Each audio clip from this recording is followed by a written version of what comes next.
Diana again reports that Miami's famous buzzards have been scared off their rooftop winter home.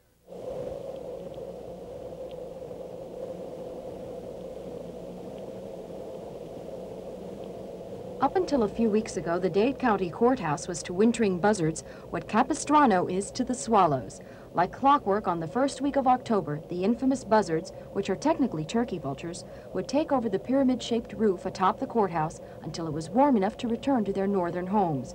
But if you look up at the courthouse now, you'll notice the buzzards are gone. Their winter urban roost has been invaded by human predators working on renovating the 60-year-old building. And now the buzzards are forced to glide aimlessly around downtown Miami until feeding time. Then they all congregate at the dump, the place to be seen if you're a wintering turkey vulture. And who, you might ask, is doing the looking? Sheila Gabia, a graduate student at the University of Miami, working on her PhD in biology. These urban vultures are the subjects of her dissertation.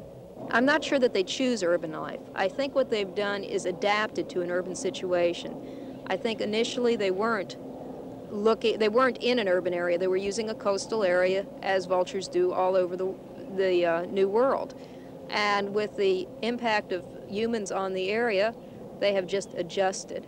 For 4 consecutive winter seasons, Sheila has been studying these birds closely, what they eat and where they go.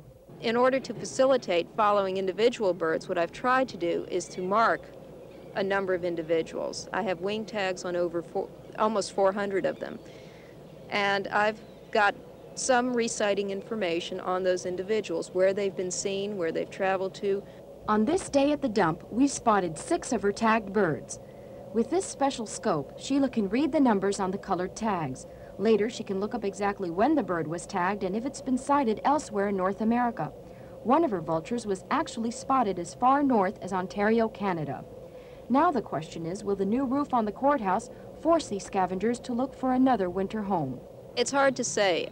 Until the roof is completed and we see if the birds go back to using it, it will be just anybody's guess. And even at that point, if they no longer use the courthouse, it may not stop them from using the urban areas. They may find some alternative, another building that suits them, or perhaps not a building at all. While their winter migration to urban South Florida has provided Sheila with a rare opportunity to study the vultures, she has mixed feelings about the long-term effects city living may have on these wild birds. As they feed at the dumps, I'm sure they're picking up pesticides and heavy metals, pathogens, things that are probably not really very good for them and ultimately could possibly affect their reproductive success.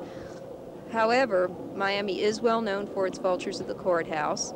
They've been coming here for years and years, probably back to the people have been noticing them since the courthouse went up.